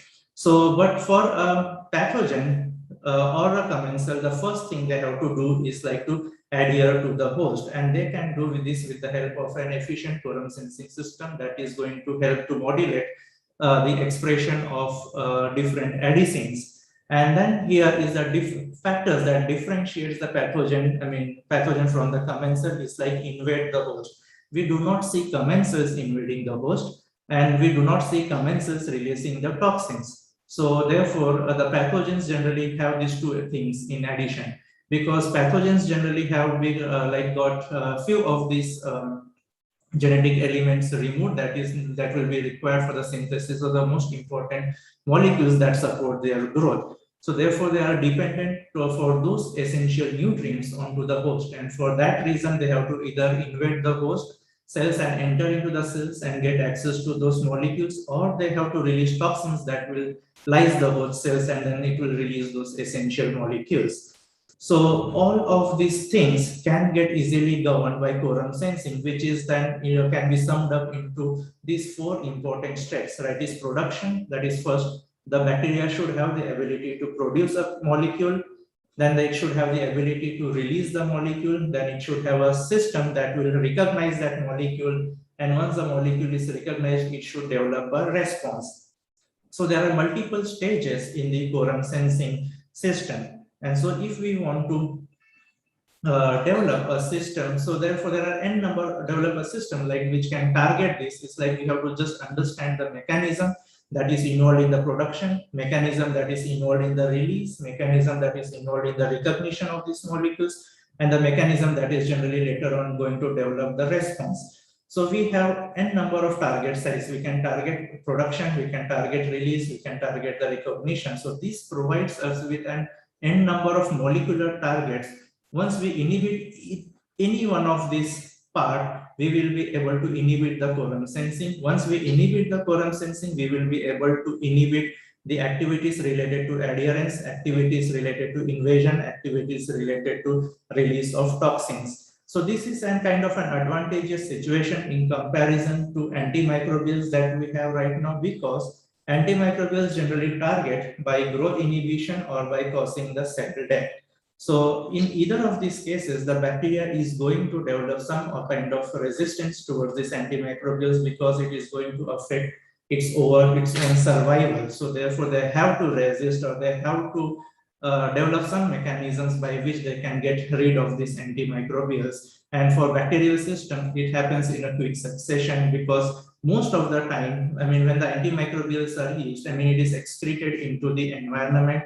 If it is used in animal husbandry, a lot of antimicrobials is excreted in the environment. To the humans, when it's even excreted in the environment during its synthesis, if the pharmaceutical end products are not if the effluents from those factories are not treated effectively, the antimicrobials are released into the environment, and the bacteria will be always in contact with sub-inhibitory concentration of these antimicrobials, and therefore their ability to develop resistance is much more higher. Whereas the quorum sensing inhibitors are not going to target the cell growth or cell inhibition. So therefore, the chances of developing a resistance towards these inhibitors is much more lower. So therefore, just to conclude, I would like to say there is, in comparison to antimicrobials, the quorum sensing inhibitors provide plethora of target sites, and this can be understood by having a proper understanding of the entire mechanism, how quorum sensing system works and how it regulates the virulence. So with that, I would like to thank some of our funding agencies such as DBT as well as the Erasmus Plus program. And the data that were shown were like mostly developed from Stockholm University, Emory University, and the students from my lab from the Symbiosis International Deemed University. Particularly, I would like to thank some of my PhD students such as Rajashri, who had just finished her thesis, and some of her data was shown, and some of the images were taken from her thesis as well. And we have Poonam Kanojia, we have Riya Joshi, who has joined for this Erasmus program. We had Asta working on Listeria monocytogenes, trying to understand quorum sensing behavior in it. We have recently joined Amrita Bhagwat, who is going to study, who is going to further take the study ahead, like how quorum sensing system in Streptococcus Pyogenes work and how it controls different virulence factors. And we have the other group of dissertation students who are involved in both laboratory as well as non-laboratory activities. Thank you with that. Thank you very much. Thank you, sir. The next speaker for the evening is Mr. Sujeeb Ghosh. He is the Assistant Director at the Voluntary Health Association, Tripura. He has a postgraduate degree in the social work and working in the Development Center for 13 years. He is a member of many international and national forums of social development bodies, as well as lifetime member of Indian Cross Society. Welcome, sir. Over to you.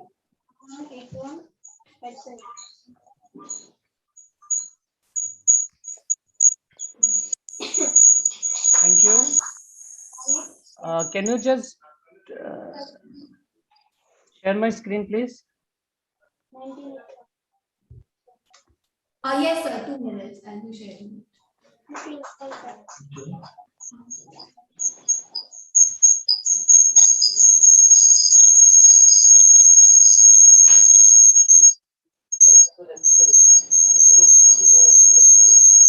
There is a lot of background noise. Please let me know when I have to change the slides, sir. You can start. Okay. Good afternoon. Thank you to Saroj sir and Symbiosis team to provide me the opportunity to talk about on topic. That is role of CSO, I mean civil society organization and NGOs in preventing and controlling antibiotic resistance. Next slide, please. Civil society means like, if we talk about civil society, it consists of community-based organizations, voluntary groups, non-government organizations, professional organizations, chamber of commerce, trade unions, environmental groups, women groups, student organization, consumer groups. I mean, and interested groups that form on ad hoc basis for a particular cause. That all the things comes under the civil society. Civil society is the public sphere outside of the government, market, and the family, where citizens and a wide array of non-governmental and not-for-profit organizations, associates, express their interest and values and seek to advance the common good. Next, please.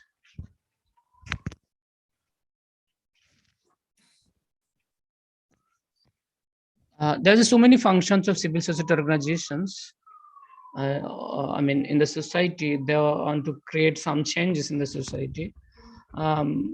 It's like awareness building in several issues for the public health, social cause, and support to the people of vulnerable community. Then advocacy, they're doing so many advocacy programs across the globe, not limited to any country or any state. Then community mobilization, yes, there's a big role of the civil society organization or NGOs for the community mobilization in any particular project to be sustained or to be implemented successfully. Then NGOs or civil society organization also doing the facilitation activities in several social causes. NGOs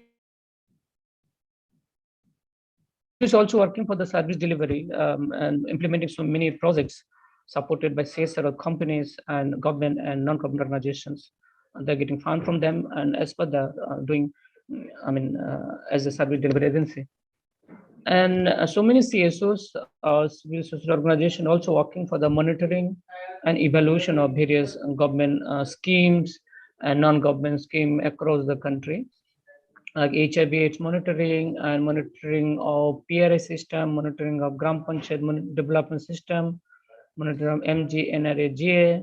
Then recently, even our organization has been part of monitoring of NHRA, National Health and Repository Survey by Director General of Health Services, Government of India.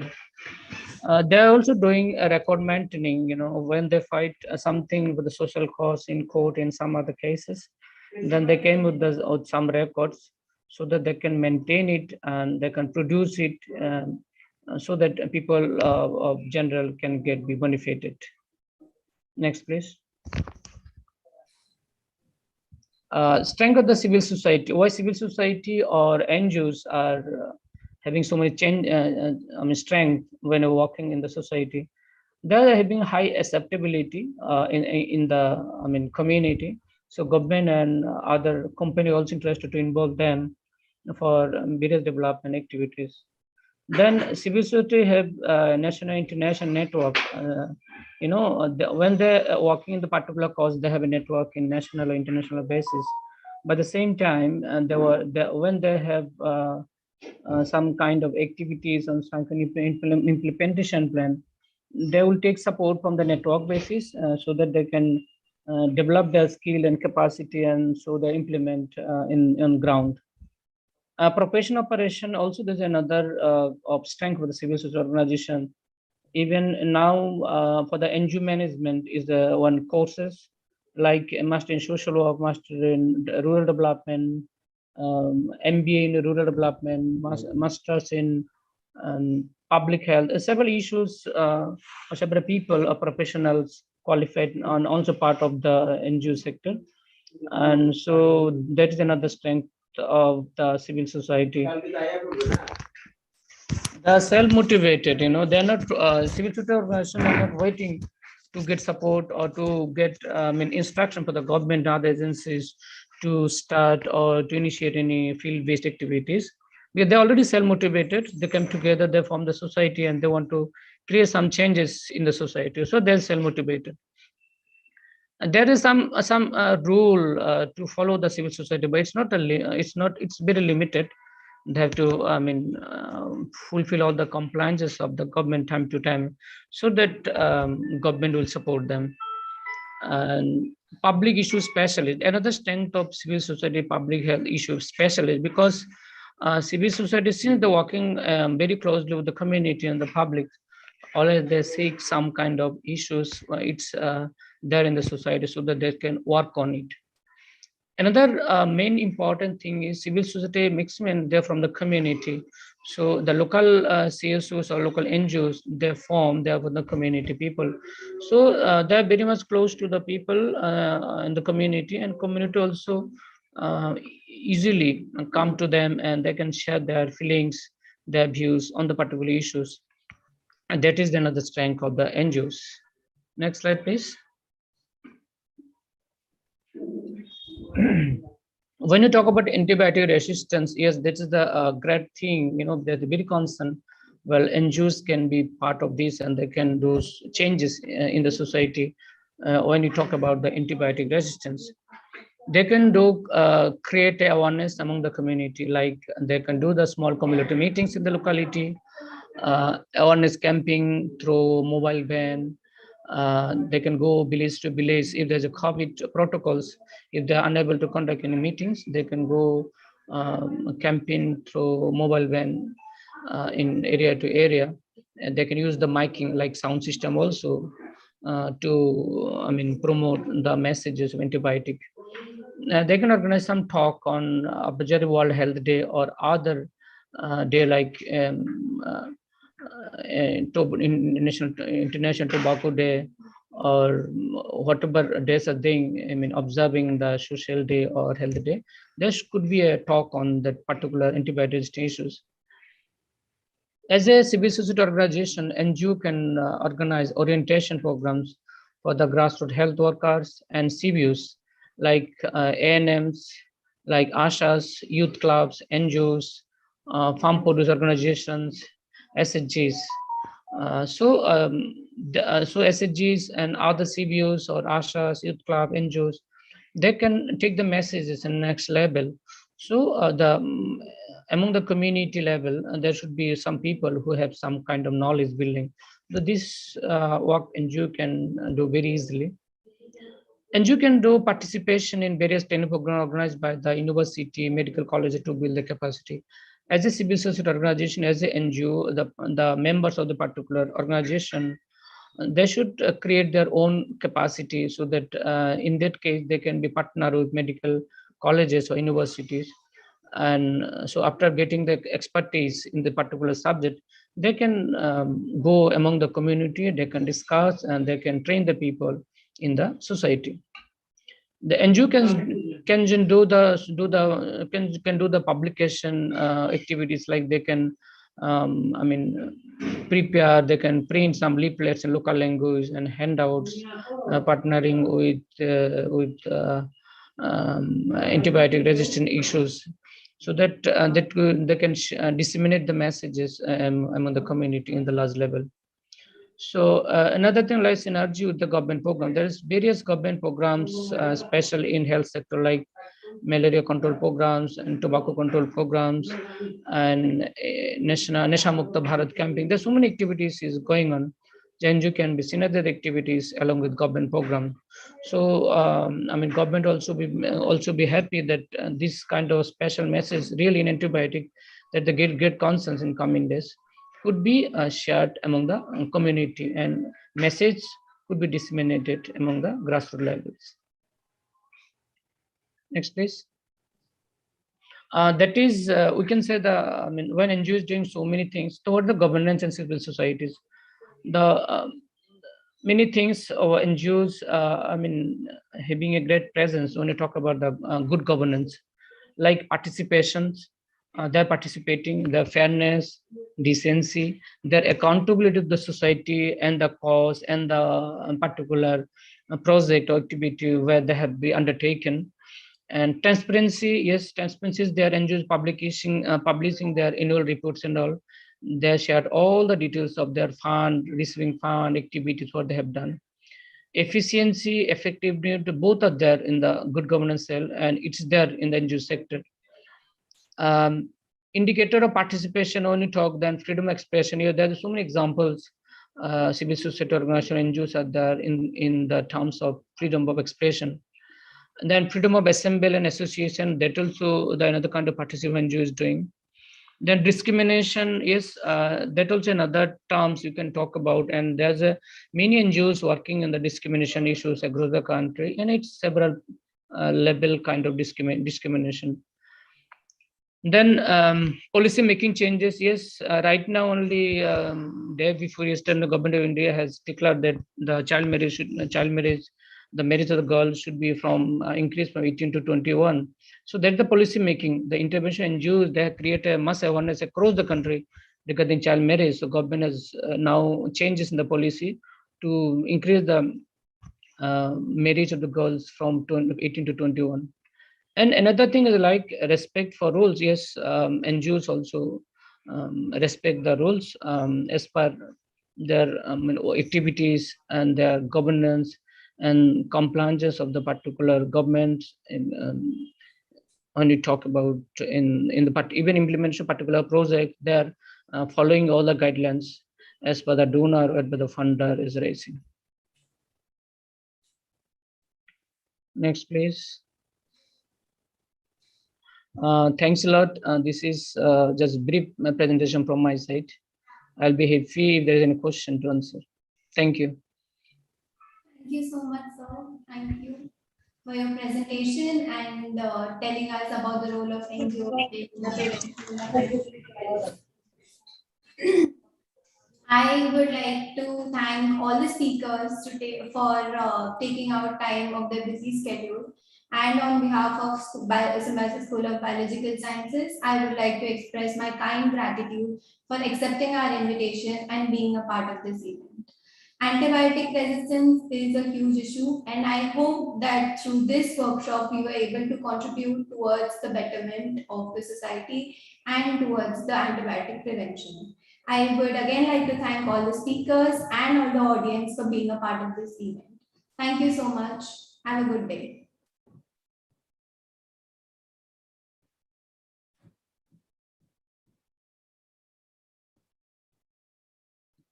Thank you very much. Thank you, ma'am. Thanks a lot. Thank you. Bye. Thank you very much.